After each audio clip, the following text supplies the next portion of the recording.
Hello दोस्तों, आज की इमोशनल कहानी में आपका स्वागत है। अच्छी लगे तो लाइक कर देना। मैं बचपन से ही मौसी के पास सोता था। अब बड़ा हो गया था, तब भी मुझे मौसी अपने पास ही सुलाती थी। वह मुझे बच्चा ही समझती थी और फिर उसने मेरे साथ। हेलो दोस्तों, मेरा नाम अमर है और आज मैं अपनी और मौसी की सच्ची कहानी बताने जा रहा हूँ। मौसी ने मेरे साथ बच्चा समझकर क्या किया, मैं आपको यह बताने जा रहा हूँ। मैं बचपन से ही अपनी मौसी के घर पर रहा करता था। मुझे मौसी बहुत प्यार किया करती थी, इसलिए अपने घर पर ले आई थी। तो मैं अपनी पढ़ाई भी यहीं रहकर पूरी कर रहा था। मैं बचपन से ही मौसी के पास होता था। यह बात अलग है, अब मैं बड़ा हो चुका हूँ। मौसा जी मेरे विदेश में रहते हैं। मेरी मौसी मुझे बहुत प्यार से रखती है। वह देखने में भी बहुत खूबसूरत है।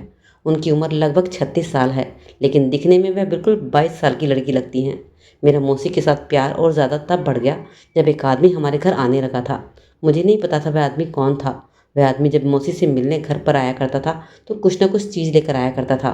मुझे भी बहुत अच्छा लगता था कि उस टाइम मैं बच्चा था, लेकिन जब मैं बड़ा हुआ तो मुझे पता चला वह मौसी का बॉयफ्रेंड था। मौसी मेरे मौसा जी को धोखा दे रही थी और वह उस लड़के से प्यार करती थी। मौसा जी को इस बारे में कुछ भी नहीं पता था। जब मैं बड़ा हुआ और मुझे महसूस हुआ यह सब गलत है, तो मैंने चाहा कि मैं मौसा जी को बता दूं, लेकिन फिर सोचा कि मौसा जी तो विदेश में हैं, वहाँ बैठकर ये सब सुनेंगे तो परेशान हो जाएंगे। उनको अभी ये बताना ठीक नहीं है, इसलिए सोचा मैं ही कुछ करता हूँ। एक रात रोज़ की तरह मैं मौसी के पास सोया था। तभी अचानक रात के लगभग 2 बजे वह लड़का घर पर आया।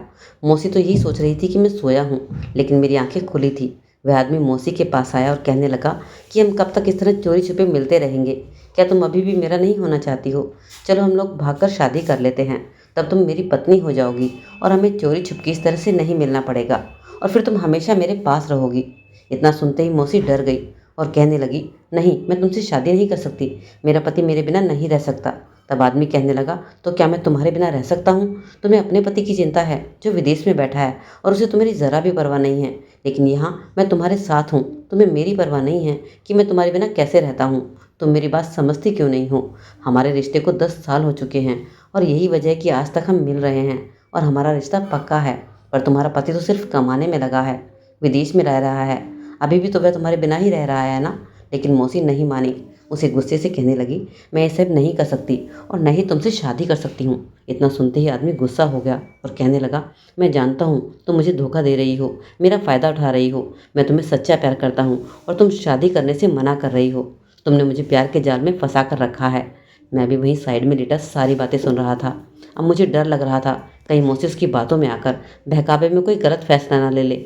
यही सोचकर मैं एकदम से उठ बैठा और कहने लगा, जब मेरी मौसी मना कर रही है कि वह तुम्हारे साथ नहीं जाना चाहती और नहीं तुमसे शादी करना चाहती है, तो तुम उसके पीछे क्यों पड़े हो और यहाँ पर क्यों आते हो? मेरी मौसी एक शादीशुदा औरत है, तुम उसका पीछा छोड़ दो। तब वह आदमी इतना गुस्से में आ गया कि उसने उठकर मुझे एक थप्पड़ मार दिया। मुझे बहुत गुस्सा आया। मैं कोई छोटा बच्चा नहीं रह गया था।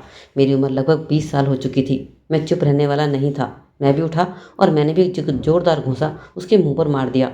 मेरी मौसी सब कुछ देख रही थी, लेकिन कुछ नहीं बोल रही थी। वह बहुत ज़्यादा डर भी गई थी। मेरी मौसी मुझे बचपन से पाला था। वह बहुत प्यार करती थी मुझे, इसलिए जब उस आदमी ने मुझे थप्पड़ मारा और मुझ पर चिल्ला रहा था तो मौसी को बहुत गुस्सा आया। मौसी उस आदमी पर गुस्सा करने लगी। मौसी ने कह दिया कि तुम अभी के अभी इस घर से निकल जाओ और आज के बाद मुझे अपनी शक्ल तक मत दिखाना। वह आदमी जाने लगा और जाते जाते कहने लगा, जब तुम अपने पति की नहीं हुई तो मेरी क्या हो सकती है, और मेरी भी नहीं हो सकती, तुम तो अपने इस बेटे की भी क्या हो जाओगी। इस लड़के के लिए मुझे घर से निकाल रही हो, क्या ये तेरे पति की कमी को पूरा कर सकता है? इतना कहकर वह चला गया। मौसी यह बात सोचकर बहुत दुखी हो रही थी। मौसी को उस आदमी से नफरत होने लगी थी, क्योंकि उसने मेरे और मौसी के रिश्ते पर शक किया था। लेकिन दोस्तों, साथ ही उस आदमी के मुंह से ऐसी बात सुनकर मेरा नज़रिया भी मौसी के लिए बदल चुका था और मौसी भी मुझसे अब खुलकर बात नहीं किया करती थी।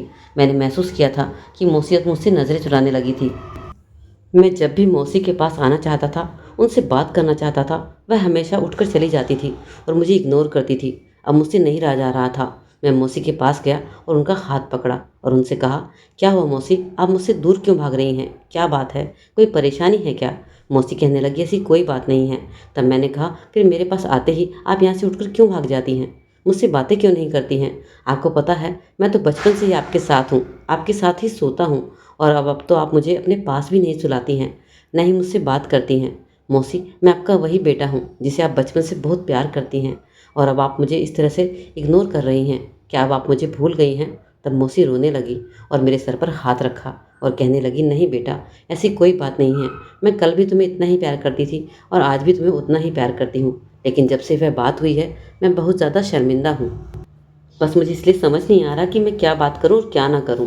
मैं ही क्या बोलूं। मैंने कहा, मौसी, आप उस आदमी की बात को लेकर क्यों बैठी हैं? लोगों का काम तो कुछ भी कहना होता है। लोगों की बातों में आकर आप मुझे नहीं भूल सकती। यह बात तो आप अब भी जानती हैं कि एक मौसी और बेटे का रिश्ता कितना पवित्र होता है।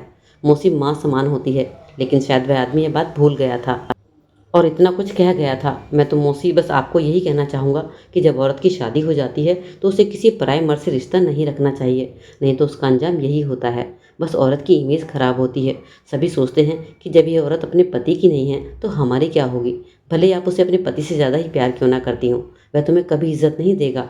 तो दोस्तों, इस छोटी सी कहानी के माध्यम से मैं आपको यही बताना चाहता हूँ कि कोई भी लड़का हो या लड़की हो, हमेशा रिश्ते में विश्वास बनाए रखें, एक दूसरे को धोखा ना दें। अगर आप एक दूसरे से सच्चा प्यार करते हैं तो आपको कोई नहीं तोड़ सकता।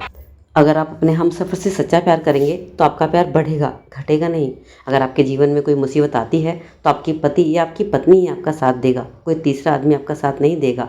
वह आपके बीच राह में छोड़कर चला जाएगा। तो दोस्तों, कहानी पसंद आई है तो चैनल को लाइक सब्सक्राइब कर दीजिए।